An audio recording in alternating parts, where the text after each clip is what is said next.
What is up, MFer Nation? It's a super exciting day today. It's an exciting day every day when you get to go fishing. You know, I looked at the forecast for today. All week it's been rainy, cloudy. Today, sunny, bluebird skies. So that might turn some people off to fishing, but to me, that means we're gonna crack some out deep. As long as it's not muddy, we're gonna get out, crack some out deep.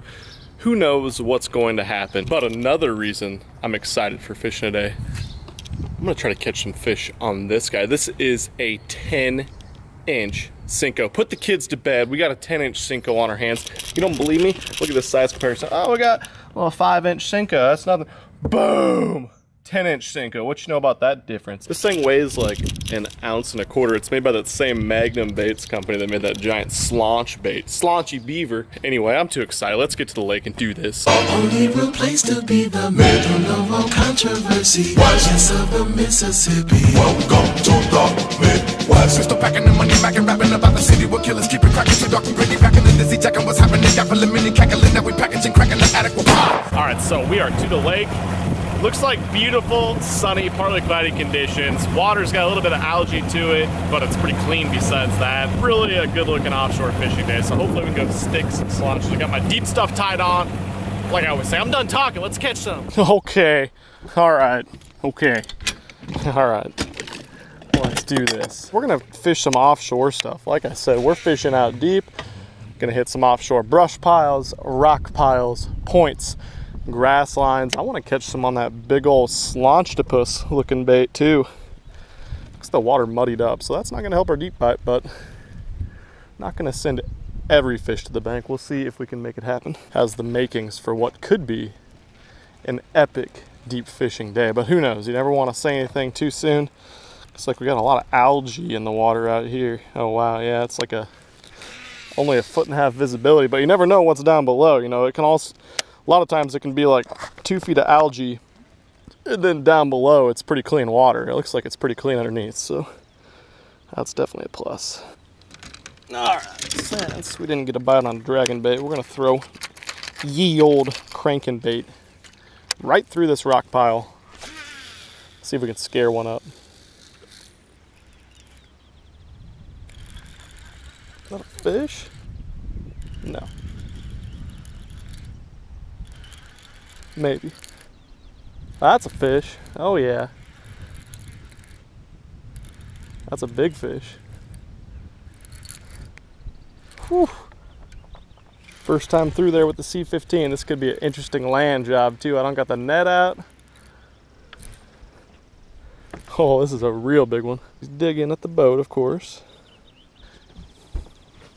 Please don't punish me for not having the net out, fish. There we go. Yes. Well, that there is a fat ol' slaunch. Fat ol' slaunch. That's probably, he's got to be close to 5 pounds on the C15 from 6 Sense Lures. I told you guys these baits catch a fish or two. I'll get the pliers on him. That right there is why you throw deep divers in the summer. Let's get him back to his home.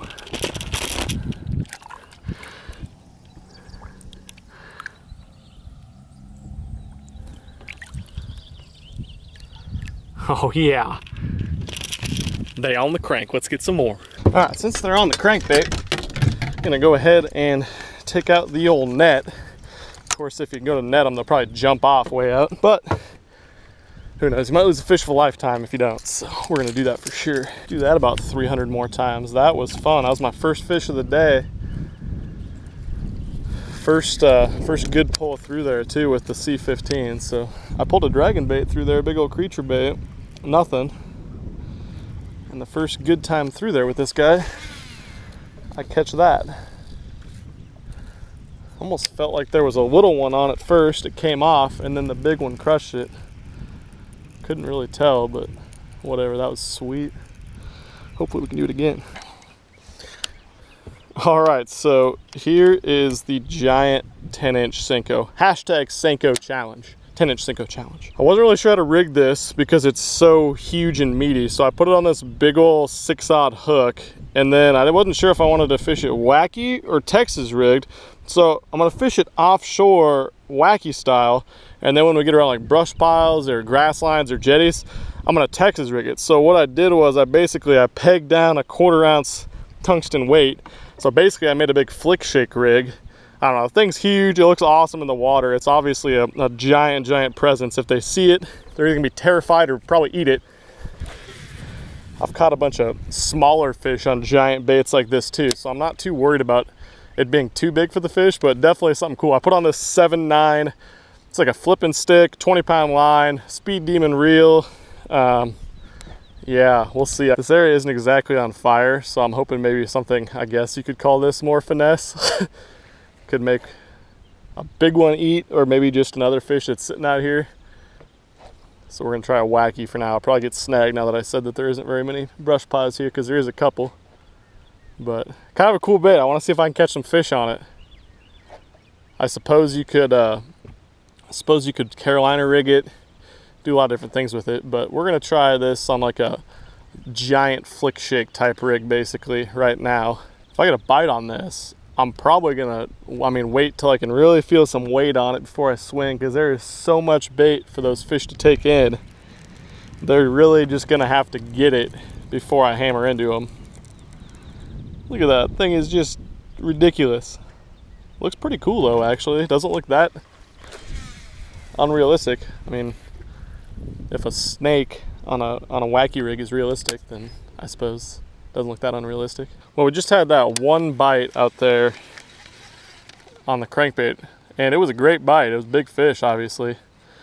We're gonna kind of work our way down this shallow line, then there's another deep spot out there. I'm gonna alternate between the frog and the snake. Frogs and snakes, it's reptile day.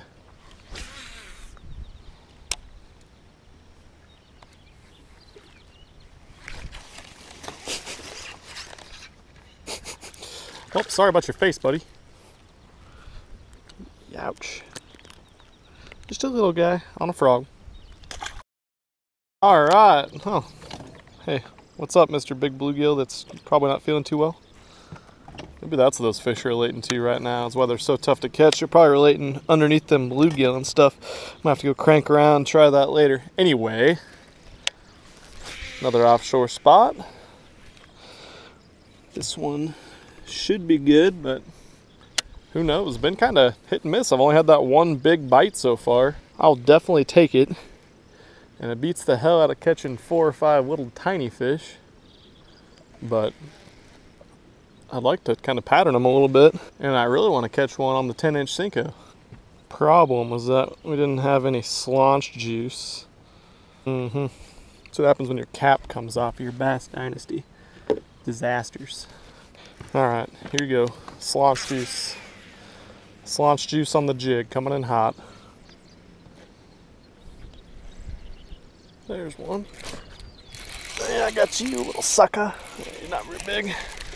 It's probably the one that bit me earlier and got off. Only supposed to be big ones out here. I think he's confused. Slaunch juice did the trick though.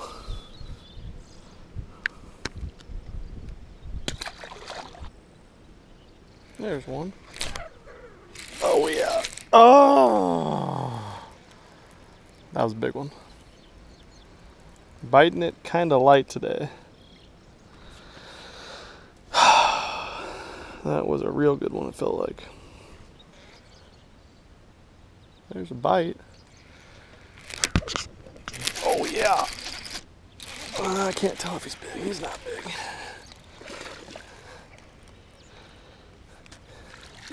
Not too bad. Keeper in a tournament here. It's a little 2-pounder. He was on another little offshore, smaller rock pile hump. We'll take him.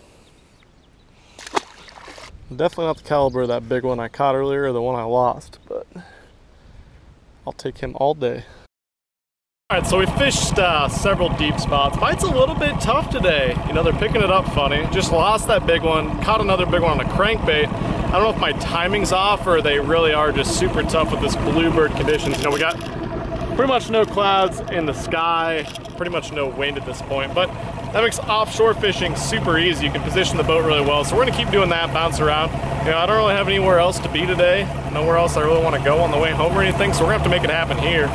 The quality of fish is here, as you saw with that last one. The one I lost is probably the same size too, so we're gonna keep getting after them, see what happens. Well, since they are barely eating the football jig and it's a tough bite, I decided to cut everything down. We trimmed it to a finesse trailer, finesse skirt, little compact profile. Hopefully that will do the trick. Someone come stretch my line anytime now. That'd be great. There's one. Oh yeah, that's a good one. Can't tell how good. He's going sideways. Oh, it's a big one. It's funny, all I had to do was switch angles and then I hooked up with this guy. Good old summer fish, fighting hard. Nice little 3.5 to 4 pounder. Super heavy, healthy fish. Awesome. Switched over to the swing head, caught a good fish. I guess he's probably not 4 pounds, 3.5 maybe. Get him back in the water. Now, I don't claim to be the smartest person in the world, but he ate it pulling straight back off the point. All I did was change angles. I was throwing across the point, didn't get a bite, and just shows you if you change angles with these fish, you know, that fish had to have seen it at some point. Change angles, pull it out off the ledge. A lot of times that makes him bite too. He ate it pretty good too, so see if he's by himself or if we can get a couple now.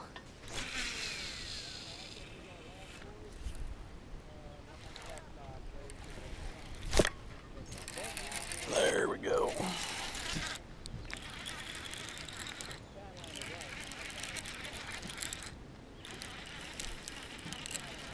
Don't know how big he is. He doesn't feel as big. Nope, he's not. But he's a decent fish for sure. There we go, 3 pounder. All right. Well, a couple of fish here. It's not the great big ones, but they're worth catching anyway. 3 pounders. For as slow as it's been, I've now had every single fish I've caught has been on a rock. They're actually right up there. They're not out here too much, so maybe we'll throw this swing head around a little bit more as the day goes on. We're not exactly crushing them, but keep putting together a little pattern, getting a couple bites like this. Things are happening.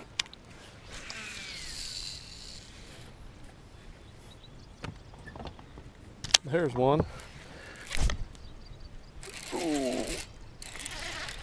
He got it before it even got to the bottom. Apparently there's some suspended fish here. It's a pretty fat one. Oh yeah, that's a better one. Nice. That one's easily 3.5, 3 3/4. Look how fat he is. Fatty patty. All right, we're making something happen. I think I got the cast down now. That's a beautiful fish. He's got a little thing on his side. Another one on the swing head. It's funny how fish react different in different spots of the lake to different baits. This was a spot this spring you saw with me and Flair. He was throwing a swing head, whacking him right here. I was throwing a jig, I could barely get a bite. I threw the jig through here a couple times today, couldn't get a bite. Threw the swing head in, I've caught 3 good ones now. And then the rest of the lake, they'll only touch the jig. I've thrown the swing head around a little bit, they won't touch it. Maybe I need to throw it more, but it's just crazy. The opposite of patterning fish. These fish actually are doing different stuff in different parts of the lake. Maybe it's a little bit different type of rock and cover here, but it's pretty close to the same and completely different results. Since that fish was clearly up higher in the water column and ate it on the fall, we're gonna try to throw the crankbait around. Maybe they're suspended up a little bit higher. Got a swim bait tied on too, so that will be the next choice. Little zoom swimmer. Count it down to about 4 feet, 5 feet under. Slow wind them in. Point my rod tip out a little bit. I get a bite, I can really swing on them. Let's catch a slonch. Oh yeah! That's a better one. He came up and crushed that swim bait. That's a way better fish. Oh god. That's a freaking giant. I'm gonna grab the net for him. Don't do it. Oh yes! Look at that one! Oh my god. That's seriously probably a 7-pound bass. That thing is freaking giant. Just barely hooked too. Look at that one. Absolute tank. Let's see how long he is. I don't have a scale on him. Maybe I'll see if one of these guys has a scale on him, because that is a freaking monster. He's 21.5 inches. And just a freaking beefcake. That's an absolute slaunch. Great fish for this part of the country. We're gonna go ahead, set her free whenever she's ready. What an awesome, awesome fish.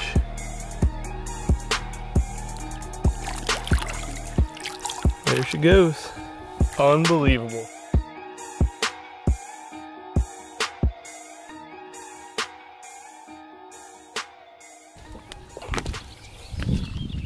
Whew. Baking hot day today. Just got off the water.